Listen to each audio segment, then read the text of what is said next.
नमस्कार, मैं रश्मि वर्मा, व्याख्याता, रायगढ़, छत्तीसगढ़ से। आज हम एड्स नाम की बीमारी के बारे में जानने की कोशिश करेंगे। AIDS, acquired immuno deficiency syndrome,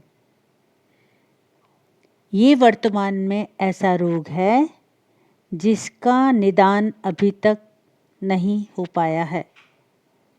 जानकारी ही इसका उपचार है।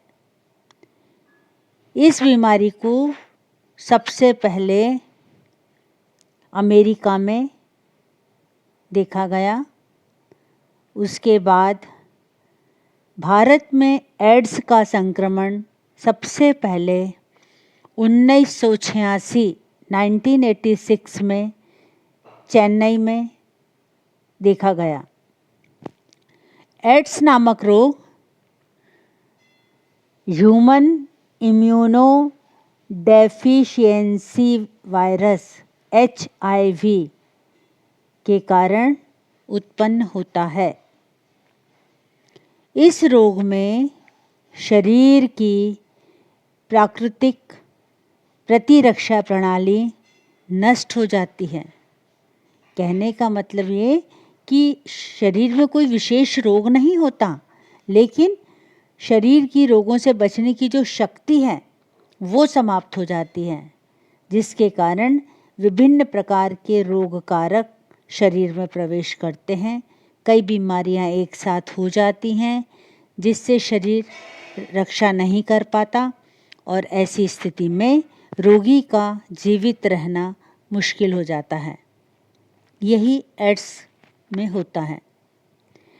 जिस व्यक्ति को एड्स होता है उसके कुछ आम लक्षण हैं। जैसे वह व्यक्ति काम करने में बहुत अधिक थकान महसूस करता है। कई दिनों तक उसको बार बार दस्त होते हैं। त्वचा पर घाव हो जाते हैं। बातचीत करने में बहुत कष्ट का अनुभव होता है। दवाइयों का बीमारियों पर कोई प्रभाव नहीं पड़ता।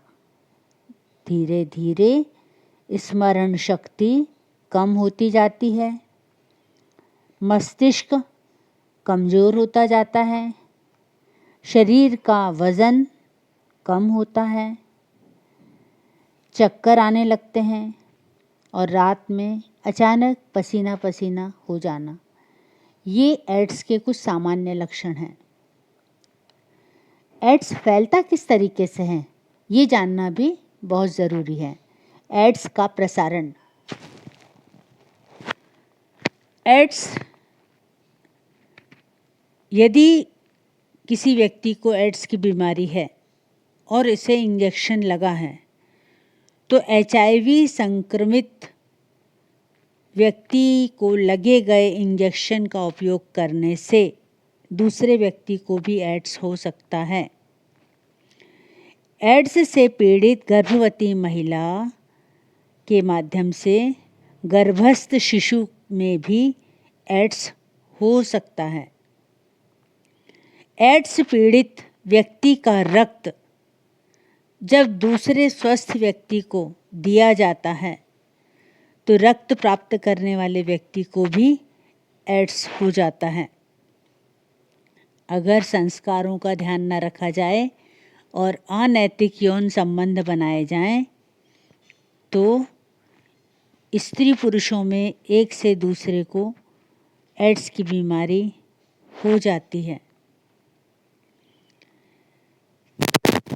ये हमें पता है कि एड्स का कोई इलाज नहीं है, अतः इसकी जानकारी ही सबसे उत्तम हथियार है। तो आखिर एड्स से हम अपना बचाव कैसे करें? इसके लिए, एड्स की रोकथाम के लिए प्रत्येक व्यक्ति को जागरूक होना पड़ेगा। एड्स से पीड़ित जो लोग हैं वो यौन संबंधों के माध्यम से भी इस बीमारी को फैलाते हैं, तो इस बात को बहुत ध्यान रखना है।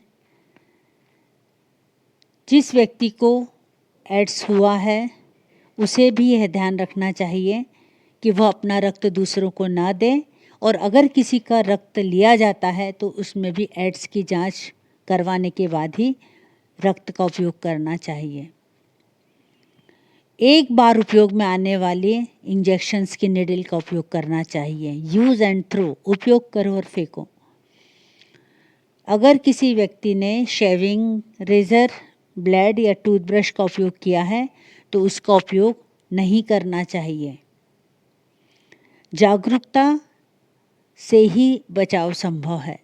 इस बात का यदि ध्यान रखा जाए तो एड्स नामक इस घातक बीमारी से बहुत ही आसानी से बचा जा सकता है। धन्यवाद।